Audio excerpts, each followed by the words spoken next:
Kabur saja dulu, sebuah ungkapan yang belakangan ini ramai di media sosial, menggambarkan tren anak muda Indonesia yang memilih meninggalkan negeri ini untuk bekerja dan menetap di luar negeri.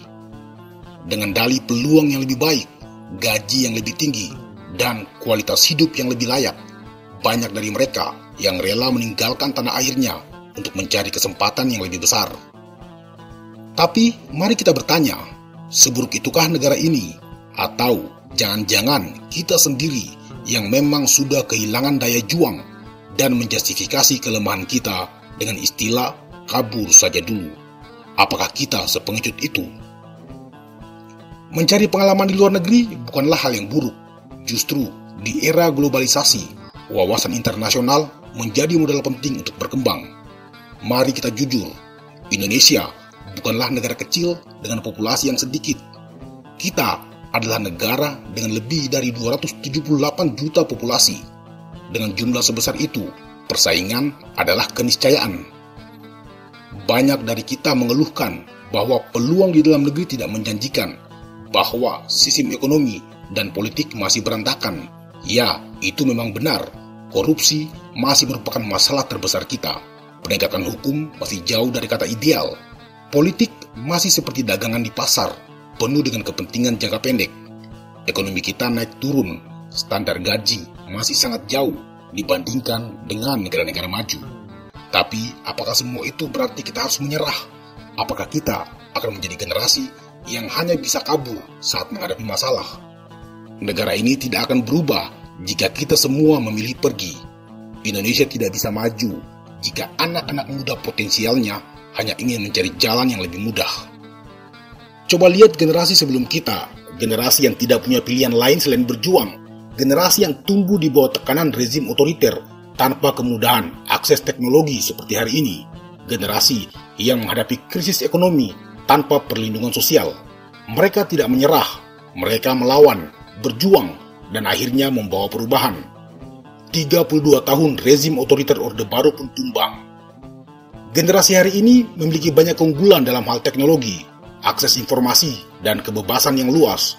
Sayangnya, generasi ini juga terbiasa dengan budaya serba instan, di mana kenyamanan dan hasil cepat menjadi prioritas. Fenomena kabur saja dulu mencerminkan kecenderungan untuk mencari jalan yang lebih mudah daripada menghadapi tantangan secara langsung. Jika tren ini berlanjut, Indonesia akan kehilangan banyak talenta mudanya karena mereka memilih meninggalkan negeri ini.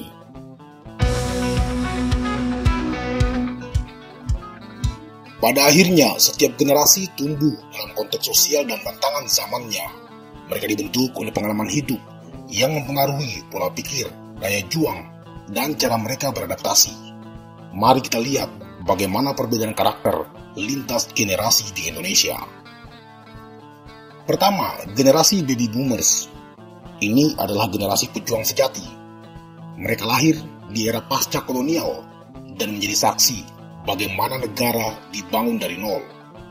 Anak-anak muda era ini mengalami transisi pemikiran yang luar biasa dalam situasi politik yang tidak stabil karena negara masih dalam proses mencari bentuk ideal untuk sistem politiknya. Masa muda mereka diwarnai dengan perjuangan ideologi dan pertempuran fisik dalam mempertahankan kemerdekaan.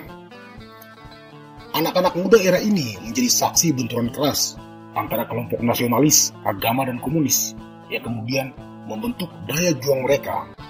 Mereka dibesarkan dengan semangat nasionalisme dan keterlibatan aktif dalam organisasi dan partai politik. Meskipun hidup dalam kondisi ekonomi yang serba terbatas, namun mereka kaya akan semangat juang. Generasi baby boomers adalah generasi yang menjadi saksi transisi dramatis dari orde lama ke orde baru yang penuh gejolak. Generasi baby boomers di Indonesia memiliki karakteristik yang khas, yaitu terbiasa dengan kehidupan kolektif dan gotong royong, mengutamakan keamanan dalam pilihan hidup, memiliki loyalitas tinggi terhadap institusi dan nilai-nilai tradisional, menghargai hierarki dan senioritas dalam organisasi. Kemudian generasi X. Generasi ini dibesarkan di bawah stabilitas politik Orde Baru, di mana aturan ditegakkan dengan tangan besi. Dalam lingkungan yang menuntut kepatuhan, mereka belajar untuk bertahan dan beradaptasi dalam sistem yang penuh kolusi dan nepotisme. Meskipun ekonomi mengalami pertumbuhan yang cukup stabil, namun generasi ini juga menjadi saksi ketidakadilan dan kebebasan yang dicabut, yang menguji ketahanan dan kemampuan mereka dalam mencari peluang di tengah keterbatasan. Karakter mereka lebih realistis dan memiliki ketangguhan dalam menghadapi kesulitan hidup. Generasi X Indonesia adalah generasi penyintas. Masa muda mereka dilewati dengan bagaimana mereka merasakan pembangunan ekonomi yang masif, namun dalam kontrol politik yang ketat, serta keseragaman dan doktrinasi dalam sistem pendidikan. Generasi X Indonesia adalah generasi yang menyaksikan secara langsung industrialisasi besar-besaran. Banyak dari mereka terlibat dalam gerakan yang melawan otoritarianisme dan menghadapi dilema antara kenyamanan dan perlawanan. Generasi X adalah generasi yang memperjuangkan kebebasan dalam sistem politik dan menjadi pelaku yang menjatuhkan rezim militer Orde Baru. Karakteristik anak muda generasi X antara lain pragmatis dalam menghadapi sistem yang represif, memiliki keterampilan dalam bertahan hidup yang tinggi, cenderung skeptis terhadap otoritas. Generasi X juga mampu mengadopsi nilai-nilai modernitas dalam gaya hidup yang tradisional. Kemudian generasi milenial lahir dan tumbuh besar di masa transisi dari Orde Baru ke Reformasi.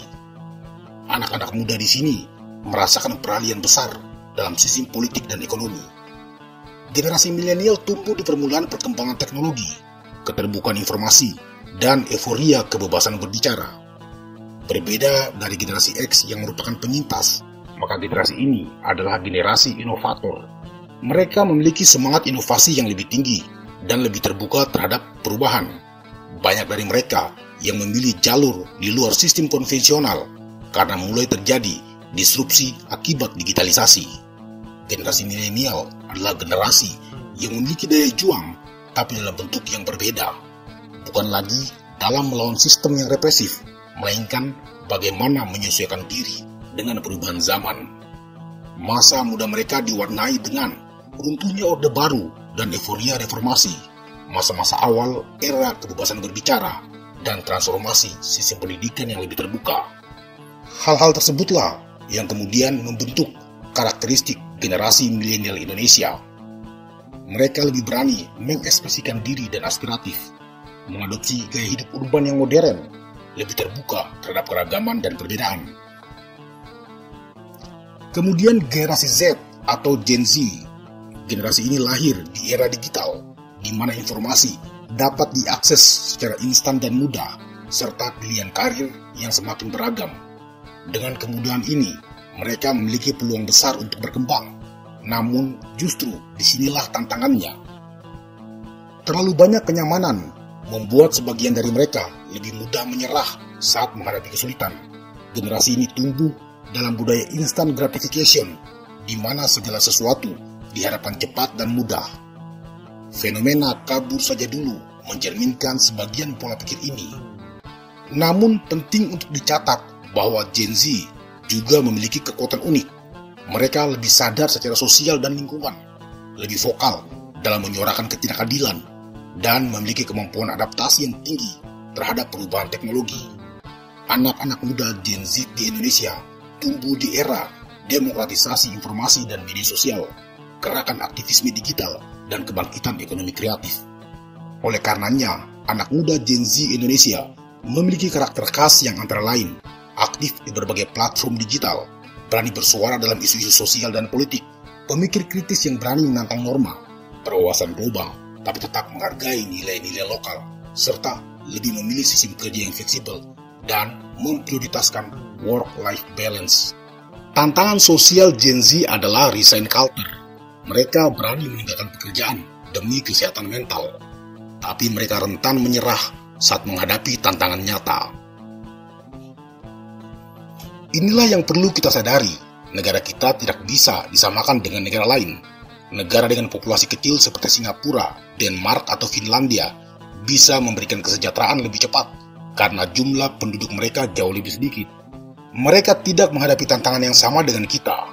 Indonesia adalah negara besar, negara yang kompleks, dengan keragaman budaya, sosial, dan ekonomi yang luar biasa. Kita tidak bisa berharap perubahan terjadi dalam semalam. Justru karena kita adalah negara besar, persaingan di dalamnya akan semakin ketat. Mereka yang tidak siap pasti tergilas. Jalan keluarnya adalah memperkuat diri. Jika kita ingin perubahan, kita harus berjuang, bukan melarikan diri. Di satu sisi, memilih untuk mencari peluang di luar negeri bukanlah bentuk kepengejutan. Ini adalah bagian dari mobilitas global yang normal. Banyak negara lain juga mengalami brain drain ketika talenta terbaiknya memilih bekerja di luar negeri.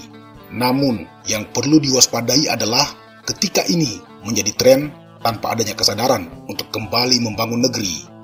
Jika setiap generasi sebelumnya memilih kabur saja saat menghadapi tantangan, Indonesia tidak akan pernah mencapai kemajuan.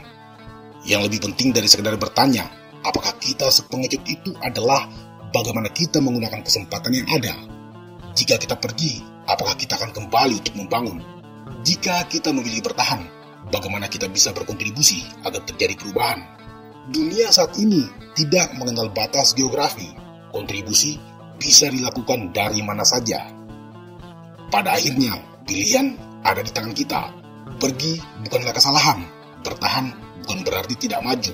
Yang penting adalah bagaimana kita tetap memiliki visi untuk Indonesia yang lebih baik dimanapun kita berada.